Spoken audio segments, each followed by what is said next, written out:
We make the assumption in the community that if children are vaccinated, they're not going to get sick.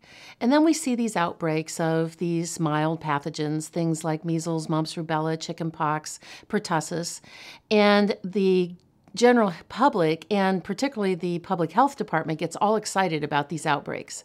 Then they retrospectively go back and examine how many of these children who were sick already were fully vaccinated. And what they find and what they publish after the fact is that 70, 80, 90% of the children who became sick had already been fully vaccinated. Well, pertussis is a cyclical disease. Every 4 to 5 years, there are increases in both unvaccinated and vaccinated populations around the world. In California, the latest studies show a huge outbreak of pertussis among fully vaccinated people. And so we've used pertussis vaccine in the United States for about 60 to 70 years.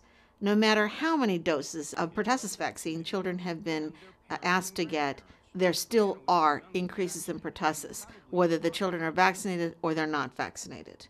Just as with antibiotic resistance, when you give an antibiotic too much to the population, the bacteria develop immunity and they morph into something else that antibiotic won't treat. We all know that this great overuse of antibiotics has developed a lot of resistant bacteria, these super bugs that aren't treated by anything. We are actually doing the same thing with the vaccine industry, that we are pushing the microbiome into a place of more virulent and more aggressive and stronger infections because of the overuse of these perpetual vaccines. The pertussis organism, the bacteria, have evolved over time to become vaccine resistant. It's evolving into something else that's not vaccine related. But see, to vaccine manufacturers, that's an opportunity. That's not a problem. In nature abhors a vacuum.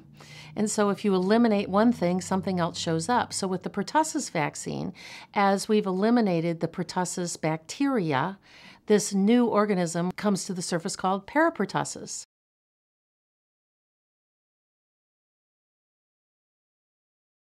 So now the vaccine isn't working for parapertussis, but the kids have something called parapertussis that looks, for all intents and purposes, like pertussis. Part of my job is reading science stuff every day. And when a vaccine doesn't work, they always say, we need to give it more. Not, it doesn't work, something is wrong with this vaccine.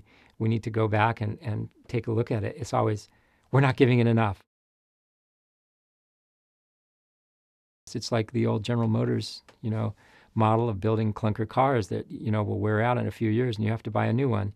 That is the model of vaccine manufacturers, to make vaccines that have repeat markets. So a vaccine that actually gave you permanent immunity, which most vaccines don't, to them would not be desirable because it would remove, repeat markets.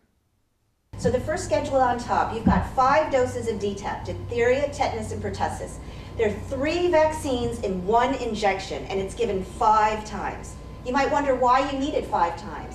It's because they found that 1 didn't work, then 2 didn't work, and then 3 didn't work, and they kept having to boost children. In research, to say that something is effective, it means it accomplished a result, meaning I injected something in you, it developed an antibody, we were able to measure that in the blood. So therefore, the research was exactly right, it was effective. However, the general public and even physicians make the assumption that effective means you are protected from disease, and the presence of an antibody in the blood does not necessarily keep you from getting sick. Last year, 2 children in the state died because of pertussis. So why the increase? Unfortunately, it's because people aren't vaccinating.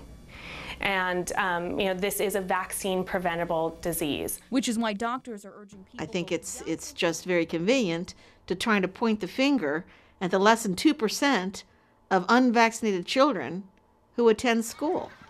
Less than 2% of children who attend school are unvaccinated. That's a very small proportion. So, if you can't get herd immunity, unless you've got 100% vaccination rate, you'll only get a temporary immunity anyway, because the vaccine only gives you a temporary immunity. It doesn't give you the type of natural immunity you get when you recover from pertussis. You know, that's such an interesting perspective, is that the unvaccinated kids are causing the outbreak. Because if the vaccines work, what do parents have to be concerned about? If they are exposed to kids who are unvaccinated, if their kids are supposedly protected.